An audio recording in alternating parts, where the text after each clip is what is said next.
Sign it or I'll report you to your command. My sister didn't raise her voice. She didn't need to. The papers were already spread across my kitchen island, clipped and tabbed, like she'd been rehearsing this moment for weeks. We were standing in the living room of my $2.5 million Seattle penthouse. Floor-to-ceiling windows, Puget Sound in the distance, hardwood floors I paid for, every square foot bought with inheritance money after our mother died. Not a dime from Veronica, not a cosigner, not a shared mortgage. She tapped the top page with her finger. It's simple. You transfer the penthouse and the heirlooms. We call it even. Or I send everything to your unit. Everything. That was her favorite word lately. I was still in my work slacks from base. My badge sat on the counter next to my phone. Major Jasmine Caldwell, U.S. Army. 15 years in uniform. Clearance just renewed. Promotion board around the corner. Veronica smiled like she'd done the math. You know how this works. Even an investigation would stall your promotion. They don't like financial irregularities. There were no irregularities.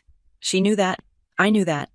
But accusations don't have to be true to be disruptive. She slid the stack closer. All you have to do is sign. The document looked official enough. Transfer language. Estate references. A line about final distribution of assets from our mother's estate. My penthouse listed by address. The Cartier watch. The 3 watercolor paintings Mom kept in the dining room of her old house for decades. And a paragraph claiming this agreement resolved any future disputes. You're serious, I said. Completely. She leaned against the island like she already owned it. You bought this place with inheritance money. That means it came from both of us. That's not how inheritance works. That's how fairness works. Fairness. That word again. I picked up the top page and flipped through slowly. Veronica had highlighted sections in yellow. She always liked color coding when she thought she was winning. You've already talked to a lawyer, I said. Of course I have. She crossed her arms. You think I'd walk in here without one? She wasn't bluffing. There were signature lines for witnesses. Notary acknowledgement language. She came prepared. Outside the city was calm. Boats moving across Elliott Bay. Down below, someone was walking a dog like it was any normal evening in Seattle. Inside, my sister was threatening to derail my career unless I handed over the home I paid for and the last pieces of our mother's life. Let me get this straight, I said. If I don't sign you, send a complaint to my command claiming I mishandled inheritance funds. I'll let them sort it out. That's not what you said in your text. She didn't blink. Do you really want to argue over wording right now? The wording mattered. In my world, wording always mattered. She took a step closer. You have something I don't. A spotless record. A pending promotion. A career that depends on trust. All I have to do is raise a question. That part was true. In the Army, perception counts. Financial disputes trigger reviews. Reviews slow things down. Slowed promotions can change entire timelines. Veronica knew exactly where to press. You could just be decent about this, she said. Mom would have wanted us to split things. Mom left a will. It wasn't vague. It wasn't emotional. It was clear. The penthouse wasn't even part of the estate. I bought it after probate closed. With my share. With money wired directly to my account. You're not asking to split anything, I said. You're asking me to transfer property. You're making this dramatic. She reached into her purse and pulled out a small velvet box.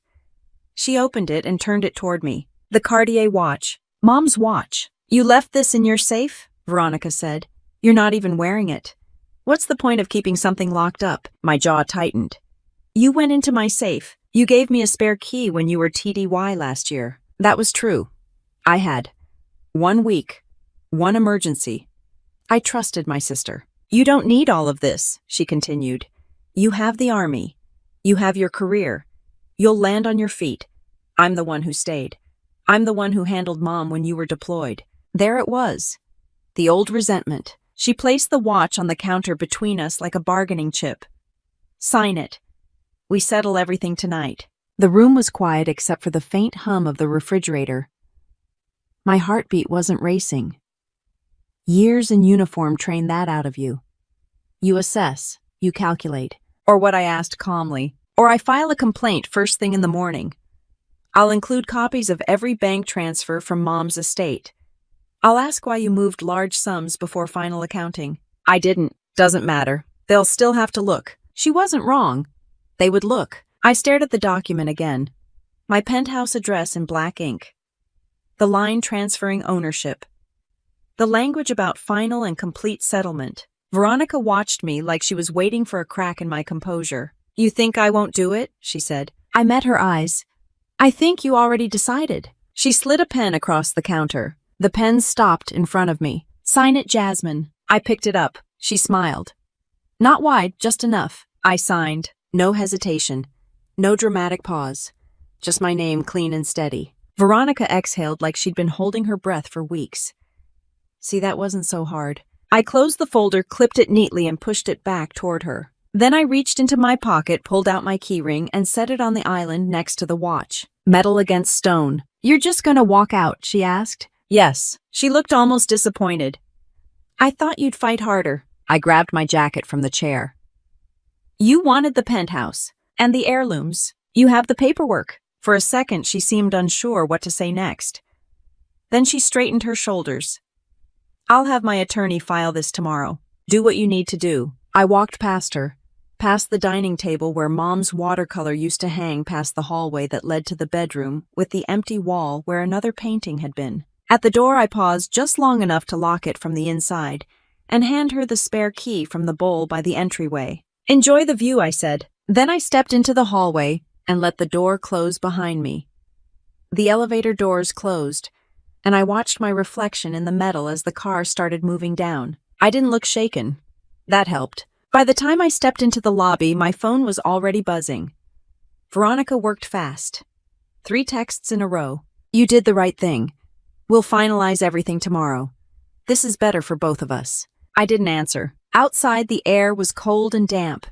Typical Seattle evening. I crossed the street and kept walking without a real destination in mind. I wasn't going back upstairs. Not tonight. My mind wasn't on this penthouse. It was on the velvet box she set on my counter. The watch. Mom wore that Cartier every day. For as long as I could remember. She wore it to my high school graduation.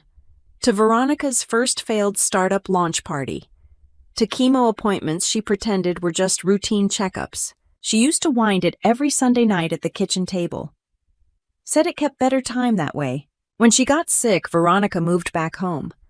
I was stationed in Virginia at the time.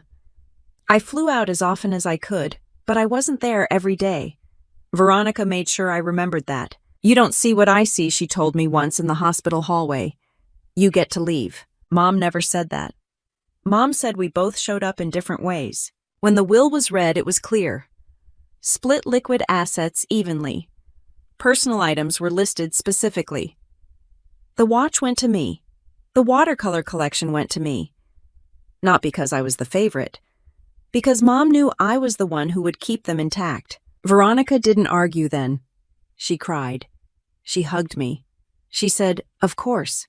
You'll take care of them." That was 3 years ago. Probate closed cleanly. No disputes. Funds transferred properly. I bought the penthouse 2 years later. Paid in full. No mortgage. No shared ownership. Clean title. Veronica toured it the week I closed. She walked through the living room, slowly running her hand across the quartz countertop, like she was checking the quality of the stone. Must be nice, she said. It is, I answered. She stared out the windows. Mom would have loved this. I know. That was the first time I noticed something shift. It wasn't admiration. It wasn't pride. It was calculation. 6 months ago, she started asking more questions. Did probate fully close? Are you sure there weren't tax adjustments? Did you ever get a final accounting statement? I sent her copies. Everything was documented. Then she wanted access to organize Mom's personal items. She said she was writing a piece about family legacy for a local lifestyle blog. I didn't think much of it. I was preparing for TDY at the time. 60 days supporting a joint cyber task force. My focus was elsewhere. Before I left, she asked for a spare key in case of emergencies. I handed it over. That was on me. When I came back from TDY, the first thing I noticed wasn't missing furniture. It was empty wall space. One of the watercolors, the one with the ferry crossing under gray skies, was gone. "Where's the ferry painting?" I asked her over the phone. "Oh, that old thing. I took it to get reframed. It was fading." "You didn't mention that. You were busy." She returned it 2 weeks later. New frame. Slightly different matting. I didn't argue. A month after that, I opened the safe in my bedroom and saw the watch wasn't there. I called her immediately. "Relax," she said. "I borrowed it for a dinner. I wanted to feel close to Mom." "You don't borrow something from a locked safe without asking. You gave me the key." That was the first time I felt the line move. Tonight wasn't about grief. It wasn't about fairness. It was about leverage. Veronica didn't need the penthouse to live in. She needed it as proof that she could take something from me. She always framed it as emotional balance. "You have the army," she said more than once. "You have rank. You have medals." I stayed here. I handled everything. Handled everything meant she was present. It didn't mean she was entitled to rewrite legal documents. When she started mentioning my clearance, I knew this wasn't sibling resentment anymore.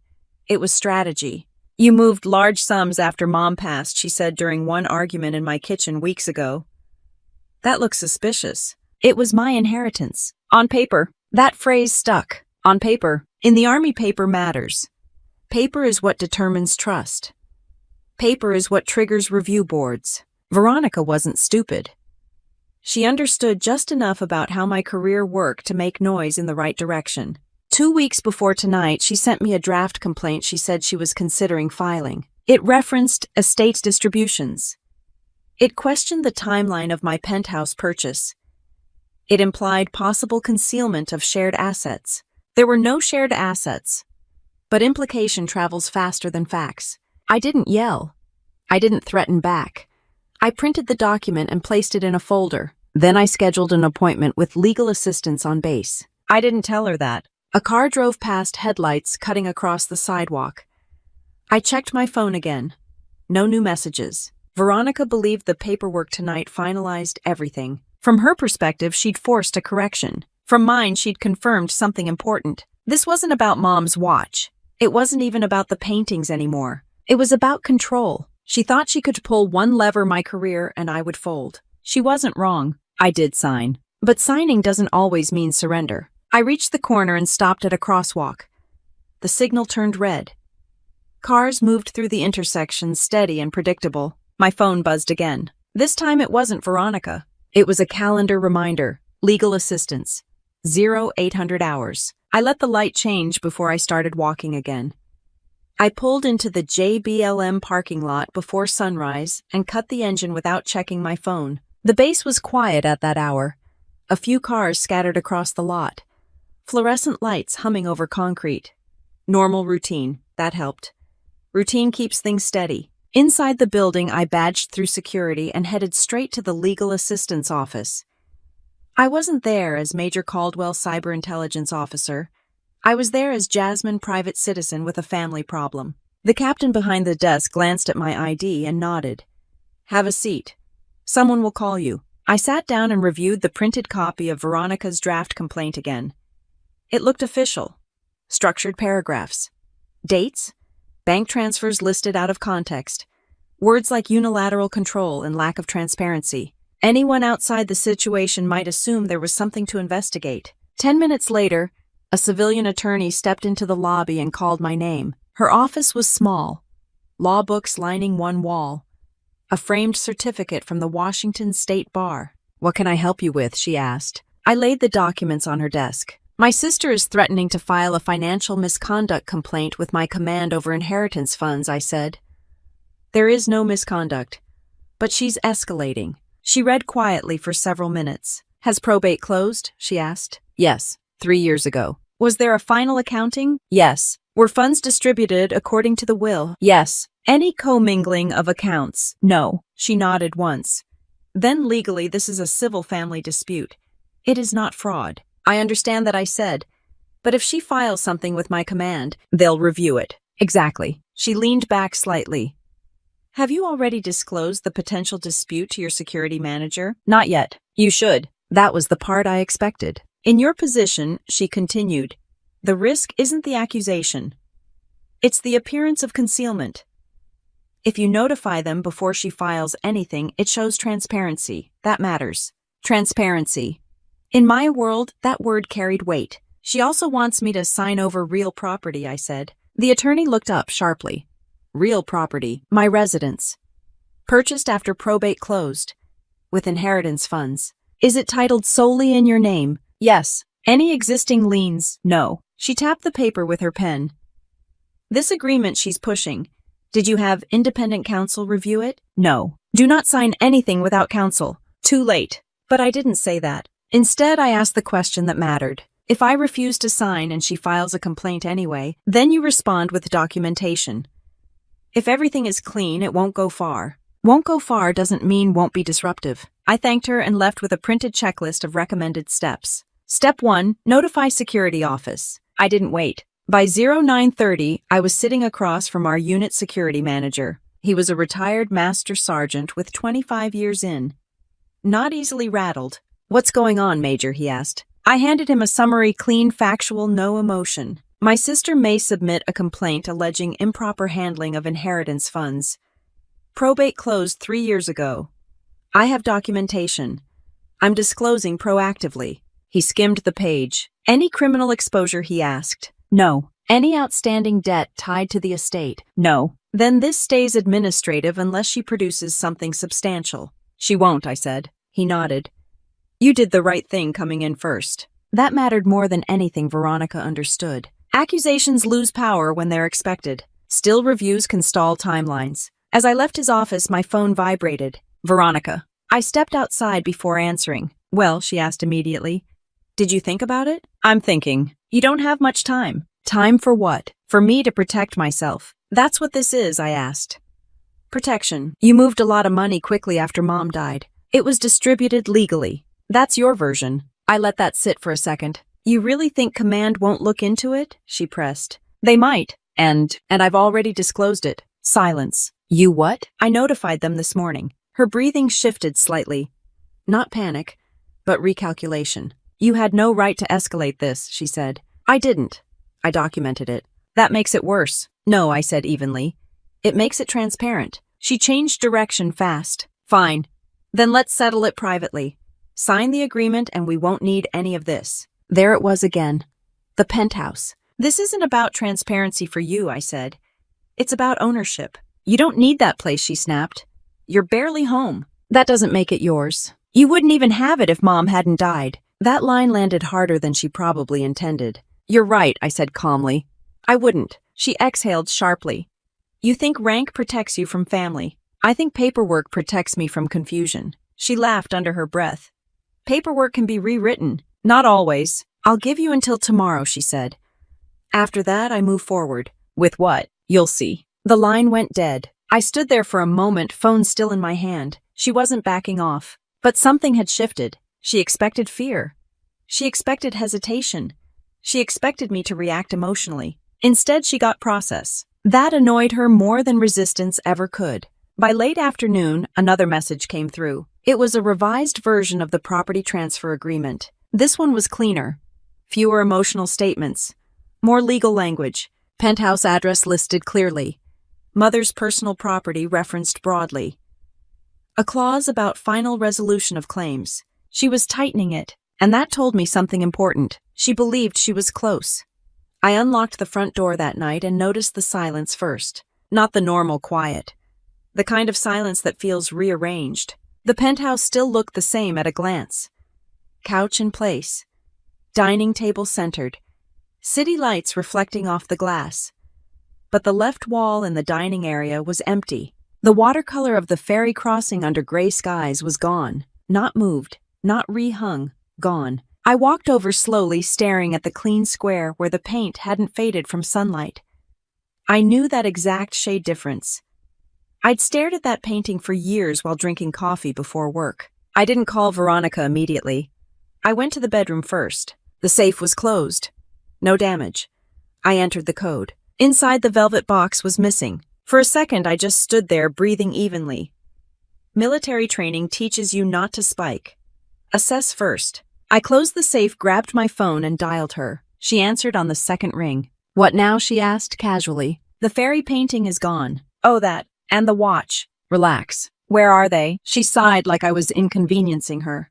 I took the painting to be professionally preserved.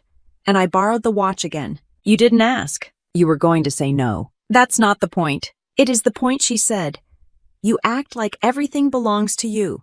It does. It came from Mom. Yes. And it was distributed. She laughed softly.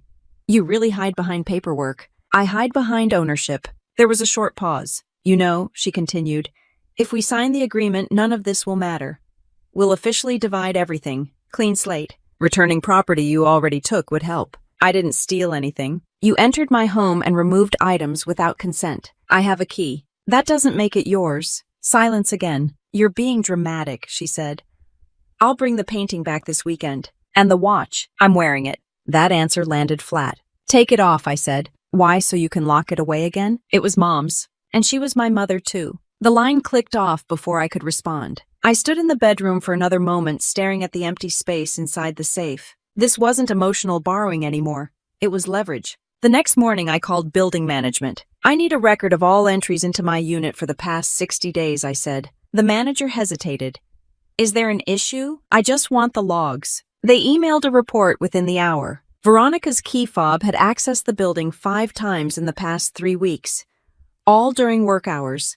All when I was on base. That narrowed the picture. I drove home early that afternoon and called a licensed security company on the way. By evening, 2 technicians were installing discrete video-only cameras in the common area's living room hallway entryway. No audio. Washington is a 2-party consent state for recording conversations. I wasn't interested in pushing legal boundaries. I just wanted documentation. One of the technicians adjusted the smoke detector casing slightly. You won't even notice these, he said. That's the point. When they left, the penthouse looked untouched. Except it wasn't. 3 days later, I got the alert. Motion detected. Living room. I opened the app from my desk at work. Veronica walked into a frame holding a large tote bag. She didn't look rushed. She didn't look nervous. She moved like someone rearranging her own home. She paused in front of the wall where the second watercolor hung the one with the shoreline at dusk. She lifted it off the hook carefully. Then she set it on the dining table and checked her phone. I watched her open my hallway closet. She pulled out a small stepladder and carried it back to the dining area. She wasn't improvising. She planned this. I recorded the clip and saved it. A few minutes later, she carried the painting toward the door. Before leaving, she walked into my bedroom. The camera in the hallway captured her stopping outside the door. She glanced toward the living room as if making sure no one was there. Then she went inside. The camera didn't cover the interior of my bedroom intentionally. Privacy matters, even when dealing with your own sister. She emerged less than 2 minutes later. The tote bag looked heavier. She left. I didn't call her. That night she texted, "We should meet tomorrow. We're dragging this out." I replied once, "Bring everything you took." Her response came fast. Sign first. That was the pattern. She escalated, then offered resolution. 2 days later, we met at a family dinner at our aunt's house. Neutral ground. Or so it was supposed to be. The watch was on her wrist. Our aunt noticed immediately. "Is that your mother's?" Veronica smiled. "Mom always wanted me to have it." I didn't correct her. "You're so generous," our aunt said to me. "Letting your sister hold on to sentimental things." Generous wasn't the word. Veronica caught my eye across the table. "See," she mouthed silently. Public perception was shifting in her favor. After dinner, she cornered me in the driveway. "You're making this ugly," she said. "You're removing property. I'm taking what's fair. You signed the will. That was before I saw how much you built with it." There it was again. This wasn't about Mom's things. It was about what they turned into. "You wouldn't even have that penthouse without Mom's money," she said. "And you wouldn't have your house without her co-signing your first loan," I replied. Her expression hardened. "Sign the transfer," she said quietly, "or I stop playing nice." "You've been playing nice." She stepped closer. "You think cameras will save you?" I didn't answer that. Her eyes flicked briefly toward the building behind me like she could see through the walls. "You don't understand how far I'm willing to go," she said. I believed her, because she was already farther than she used to be. I forwarded the video clip to a new contact before I allowed myself to replay it. Priya Desai answered my call that afternoon from a downtown Seattle office overlooking the courthouse. I'd found her through a recommendation from legal assistance. Family law, civil litigation, 15 years in Washington courts. "I've reviewed what you sent," she said. Let's go over the basics. We sat across from each other in a glass-walled conference room an hour later. I laid out everything in chronological order: probate closing documents, bank transfer confirmations, purchase agreement for the penthouse, Veronica's draft complaint, the revised property transfer agreement, and the video stills showing her removing the painting. Priya didn't interrupt. She just read. "Your sister is escalating because she believes you'll fold," she said finally. "She believes she has leverage. She has noise, not leverage." That was a distinction I appreciated. "Let's talk about the penthouse first," she continued. "You purchased it after probate closed?" "Yes." "With funds deposited directly to you?" "Yes." "No commingled marital property? No shared accounts?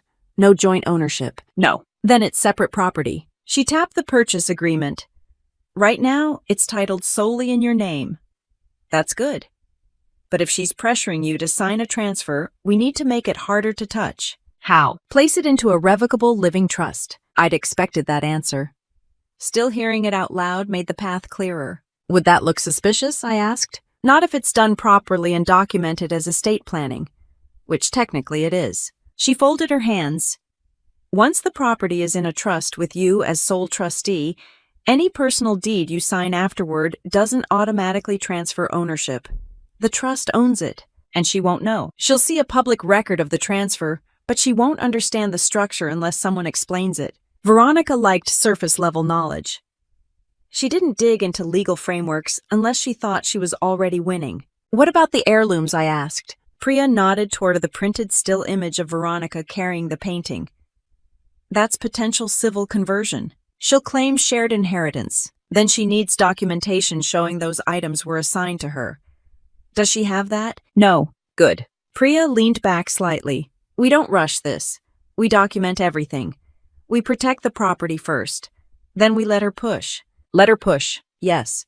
The more aggressive she becomes, the cleaner our counter will be." There was no drama in her tone. No theatrics, just process. "How long to set up the trust?" I asked. 2 weeks for paperwork, maybe less." "I don't have 2 weeks." "You do," she said calmly. "She hasn't filed anything yet. She's threatening. That means she still wants something voluntary." She slid the revised agreement back toward me. "Has she had independent counsel review this?" "She claims she has." "Claims," Priya repeated. "That's different from proof." We went line by line through the document. Some clauses were standard. Others were clumsy. One paragraph attempted to frame the penthouse as derived marital equivalent property within shared family assets. "That's not a real category," Priya said flatly. I figured. "She's testing you." That felt accurate. "Here's what we'll do," Priya said. "First, we establish the trust. Second, we draft our own version of an agreement, something that looks like cooperation. Third, we include a full and final release clause. For her, for both parties," Priya corrected, "but structured in a way that benefits you." I watched her annotate a legal pad. "If she signs a document acknowledging full satisfaction of her inheritance claims and waiving future rights, it shuts the door. And if she doesn't sign, then she files. And we respond." Priya slid the video still back toward me. "Keep your cameras running. They're video only. No audio." "Good. Washington is strict on consent." "I know." She smiled faintly. "I assumed you did." By the time I left her office, we had a plan. 2 days later, the trust documents were drafted. The title transfer required filing with King County. Straightforward. Recorded. Clean. I signed as grantor and trustee. The penthouse no longer sat in my name alone. It belonged to the Caldwell Revocable Living Trust, with me as sole trustee and beneficiary. On paper, it looked like standard estate planning. In reality, it was insulation. Veronica texted that same evening. "We need to finalize this," I replied. "I'm reviewing the agreement," she responded. "Don't stall." I didn't. The next morning, another camera alert came through. Veronica again. This time she walked straight to the hallway closet without hesitation. No scanning. No pretending to tidy. She knew I wasn't home. She removed the third watercolor, The Shoreline at Dusk, and set it carefully on the couch. Then she pulled out her phone and snapped a picture of the now empty wall. She typed something quickly, probably to someone else. She turned toward this bedroom again. When she came back into view, she was holding the velvet box. She opened it briefly, checking the contents. Then she placed it into her tote bag. No rush, no fear. Confidence. I saved the footage. An hour later, my phone rang. Veronica. I'm done waiting, she said without greeting. You sign by Friday or I escalate. I'm reviewing the language. There's nothing to review. There's always something to review. She exhaled sharply. You think hiding behind lawyers makes you smarter? I think reading documents helps. You're not the only one with legal advice. Good. She paused. I'll bring the final version tomorrow, she said. We sign. We close this. Bring everything you took. That's not how this works. It could be. She hung up. I looked at the time. Thursday afternoon. The trust was recorded. Documentation secured. Video evidence stored in multiple locations. Veronica believed she was cornering me. What she didn't see was the difference between signing a paper and transferring power. I watched the notification light blink on my phone during a briefing and waited until I was back at my desk to open it. Motion detected. Entryway camera. Veronica stepped inside like she owned the place. No hesitation. No looking over her shoulder anymore. She closed the door behind her and set her purse on the console table. She was comfortable now. That was new. She walked straight to the living room wall, where only one watercolor remained. The shoreline piece was already gone. The fairy painting had never come back. She stood in front of the last one, the small piece Mom painted of our old backyard maple tree. She tilted her head, studying it. Then she lifted it off the nail. I zoomed in on the footage. Her movements were careful, deliberate. She wrapped the frame in a blanket she'd brought with her. She wasn't borrowing. She was consolidating. After that, she walked to the kitchen island and sat down. She pulled out her phone and started typing. I couldn't hear her, but I could read her body language. Relaxed, leaned back, smiling at something on the screen. A few seconds later, my phone buzzed. Sign tomorrow. We're done dragging this out. I stared at the message, then back at the live feed. She stood up and walked toward my bedroom again. This time I saw it clearly. She entered with nothing in her hands and came out holding a folder. It was the estate binder. The one with probate documents, tax filings, closing statements. She flipped it open in the hallway, scanning pages while walking. I saved the clip immediately. Then I called Priya. She took the estate binder, I said. On camera. Yes. Good. Good. Yes. It establishes access and control. She'll argue shared rights. She can argue anything. Evidence wins. Priya's voice stayed level. How many entries do you have logged now? 7 documented entries in the past month. Perfect. Perfect wasn't the word I would have chosen. But I understood what she meant. The stronger Veronica felt, the sloppier she became. That evening I met Priya at her office again. We laid out printed stills across the conference table. Each one time-stamped. Each one clear. She's not worried about optics, Priya said. She thinks this ends tomorrow. Priya nodded. Which means she'll push hard. We reviewed the draft agreement Veronica had sent that morning. It was cleaner than the first version. More formal language. Defined assets. A clause stating that I voluntarily transferred ownership of the penthouse and relinquished claims to all tangible personal property derived from the maternal estate. Derived. Another vague word. Her attorney drafted this, Priya said. But it's still missing something important. What? A true release. She turned her laptop toward me and showed me a revised version she'd prepared. On the surface, it looked cooperative. It acknowledged distribution of personal property. It referenced the penthouse transfer. It included notary blocks. But buried halfway through was a clause. Each party acknowledges receipt of full and final satisfaction of all inheritance claims and waives any future claims, demands, or causes of action relating to the maternal estate and associated assets. And below that, each party affirms this agreement is executed voluntarily without coercion and with opportunity for independent legal counsel. I read it twice. She'll never sign that, I said. She will if she thinks she's already won. She believes the penthouse is the prize. And that belief is useful. Priya closed the laptop. Tomorrow you sign. Calmly. No argument. Let her feel secure. And if she refuses the release, then she reveals her motive. I left her office with 2 copies of the revised agreement and a notary scheduled for the next evening. Back at the penthouse, I walked through the living room slowly. 3 blank spaces on the wall. The place felt different. Not empty. Just altered. I checked the safe. Empty. I sat down at the kitchen island and opened the estate binder backup copy I kept at base. I scanned the probate closing letter again. Clean. Signed by the court. No ambiguity. My phone buzzed. Veronica again. 7 p.m. tomorrow. I'm bringing my attorney. I typed back. Bring everything, she replied. We settle first. That pattern again. I stood up and walked to the window. The city lights were steady below. Boats moving in the harbor. Traffic flowing like nothing was happening. Veronica thought tomorrow would finalize her victory. She'd already started acting like the penthouse was hers. Her entries were more frequent. She'd asked building management about guest parking last week.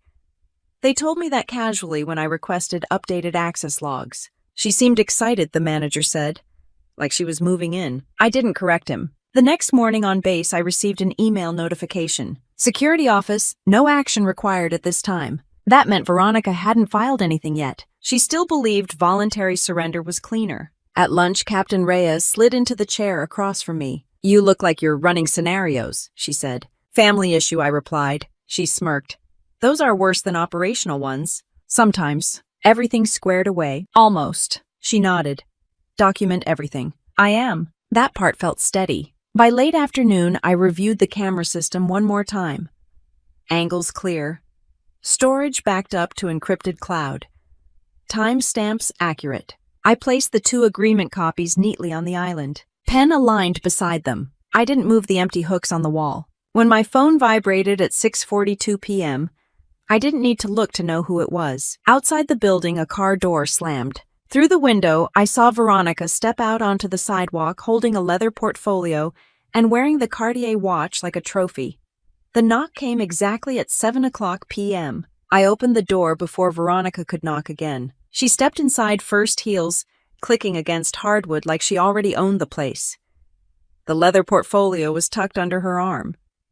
The Cartier watch caught the light when she pushed her hair back. Behind her stood a man in his mid-50s wearing a navy suit and the expression of someone billing by the hour. Evening, he said.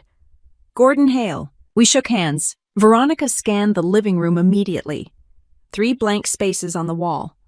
No comment.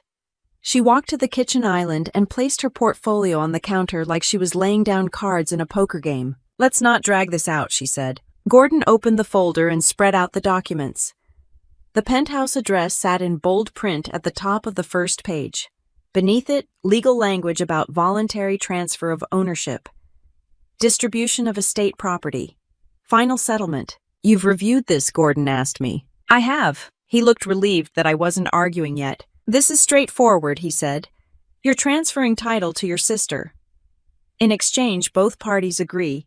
No further claims will be pursued regarding your mother's estate. In exchange, I asked. Veronica crossed her arms. Peace. I slid my own folder across the counter. I had this reviewed as well, I said.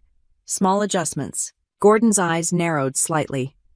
Adjustments. Clarifications, I said calmly. He opened the revised copy Priya had drafted. Veronica leaned over his shoulder impatiently. What is this? She asked. Standard release language, I replied. Gordon scanned silently for almost a full minute. He didn't look alarmed. He didn't look thrilled either. This clause, he said, tapping the page, states that both parties acknowledge full and final satisfaction of all inheritance claims. That's correct. Veronica straightened. That's what we're doing. Gordon continued reading. And this section affirms that the agreement is executed voluntarily without coercion and with opportunity for independent legal counsel. That protects both of us, I said. Veronica rolled her eyes. Why are we overcomplicating this? Gordon looked at her briefly. It's not overcomplicating.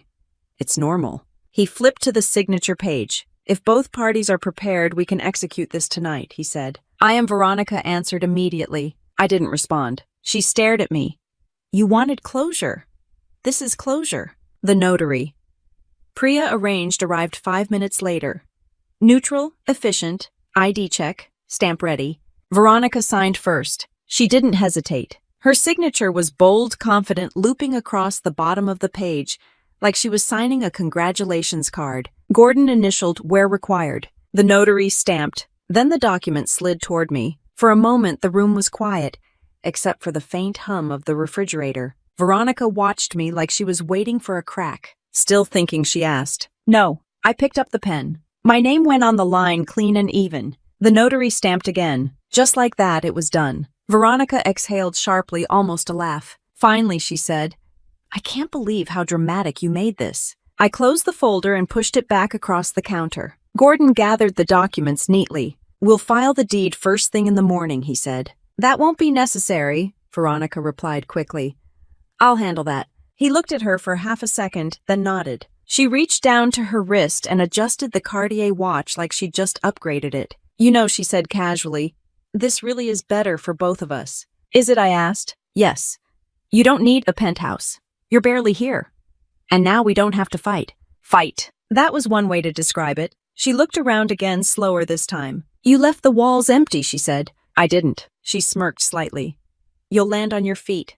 You always do. I reached into my pocket and pulled out my key ring. Metal clinked softly when I set it on the island. There, I said. Her eyes dropped to the keys. You're just giving them to me, she asked. You wanted ownership. Her expression shifted briefly, something between surprise and satisfaction. Gordon cleared his throat lightly.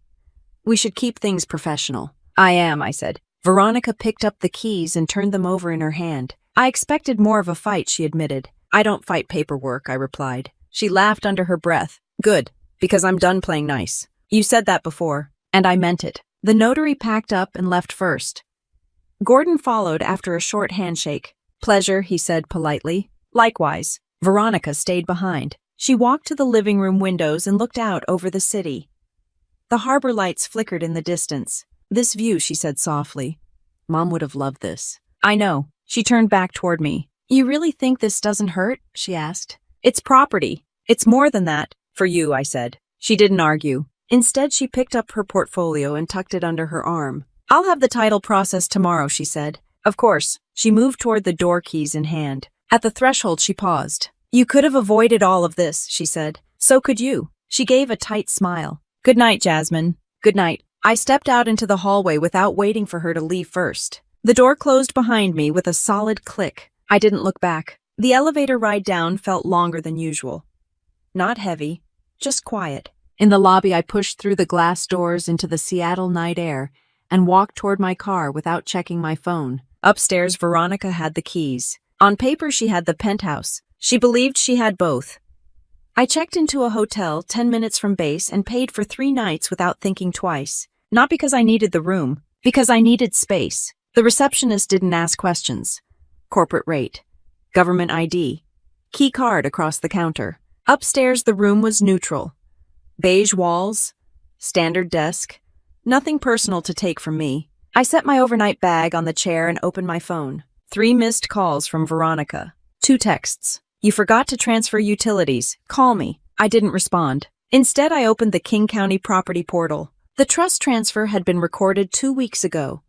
Public record. Clean. Owner Caldwell Revocable Living Trust. Trustee Jasmine Caldwell. That hadn't changed. I closed the browser and called Priya. She signed, I said. Good. Her attorney signed. Even better. No hesitation. That's usually how confidence looks. She believes she owns it now. Priya didn't rush her response. Has she filed the deed yet? Her attorney said they would process it. Processing doesn't mean valid. I leaned back in the desk chair. She has the keys, I said. She has access, Priya corrected. Not ownership. There was a difference. That night I slept 6 straight hours. No adrenaline spike. No racing thoughts. The next morning at 6:12 a.m. my phone buzzed. Veronica. Why isn't my voice authorized? She demanded the second I answered. For what? The smart home system. It won't accept my profile. That's strange. Don't do that. Do what? Play dumb. I stood by the hotel window looking out at a parking lot filling with commuters. You have the keys, I said. Use them. I tried to adjust the thermostat. It says access restricted. That's inconvenient. Her breathing sharpened. You transferred something. I signed the agreement. That's not what I asked. You have a copy. There was a pause. I'm calling Gordon, she snapped. Of course. She hung up. I dressed for base and drove in like it was any other Thursday. At 8:47 a.m. My phone rang again. Unknown number. Major Caldwell, a male voice asked. Yes, this is Gordon Hale. His tone was not relaxed. I've reviewed the filed documents this morning, he said. When exactly did you place the property into a trust? 2 weeks ago. Silence. You didn't disclose that last night. You didn't ask. That deed transfer your sister signed acknowledges full satisfaction of inheritance claims. I finished calmly. Another pause, longer this time. You executed a release, he said carefully. Yes. You affirmed voluntary execution. Yes. And she acknowledged opportunity for independent counsel. You were present. He exhaled audibly. Did you anticipate this dispute? I documented it. That wasn't my question. It should have been. His voice tightened. You understand that the quitclaim deed cannot transfer property she does not legally own. That's correct. And that the release she signed waives future claims relating to the estate and associated assets. That's what it says. Another stretch of silence. In the background, I could faintly hear Veronica's voice. Raised. Sharp. Put her on speaker, she demanded. She's not on speaker, Gordon replied. Yes, she is. I stepped into an empty conference room and closed the door behind me. Major Caldwell Gordon said carefully. Your sister believes this agreement granted her ownership. I signed what was presented. You also included protective clauses. Yes. Veronica's voice came through clearer now. You trapped me, she shouted. No, I said evenly. I signed what you brought. You moved the property into a trust without telling me. It's public record. You knew exactly what you were doing. Yes. That was the first honest exchange we'd had in weeks. You said this would settle everything, she said. It does. For you, for both of us, I replied. You signed a full and final release. You manipulated the language. It was printed in plain English. Gordon cut in. Veronica, enough. She didn't stop. You think you're smarter because you wear a uniform, she snapped. You think you can outmaneuver your own family. I don't think, I said calmly. I document. There was a sound like something hitting a countertop on her end. You're not taking this from me, she said. I didn't take anything from you. You left the keys. I left access. Another silence. Gordon cleared his throat. We need to discuss this offline, he said to her. You told me this was airtight, she yelled. It would have been if you owned the property. The line went quiet for a second before Gordon spoke again. Major Caldwell, we'll be reviewing options. You should. I ended the call before Veronica could start again. The conference room was still. Fluorescent lights steady overhead. On paper, nothing had changed. In practice, everything had. My phone buzzed once more. Security office status unchanged. I slipped it back into my pocket and headed to my next meeting.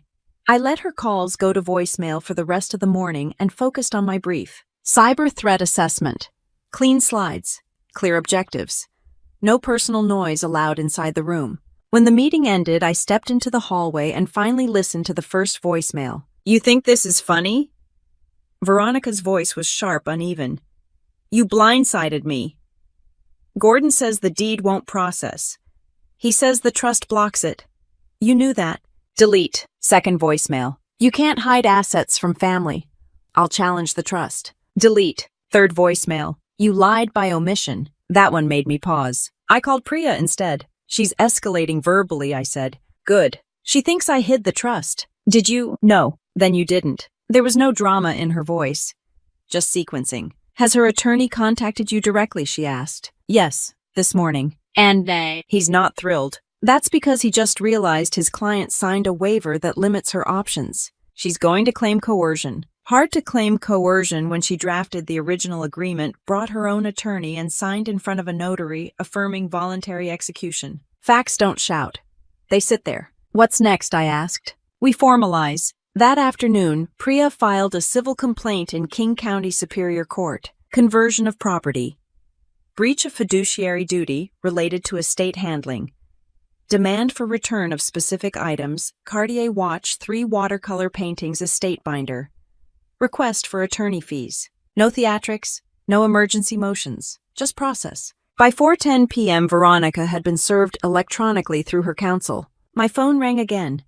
Gordon. Major Caldwell, he began, voice clipped. We've received notice of a civil filing. Yes. You're pursuing conversion. Yes. She believed the items were jointly owned. The will states otherwise. She interpreted. She signed acknowledgement of full satisfaction, I said calmly. Silence. You're asking for attorney fees as well. Yes. He exhaled slowly.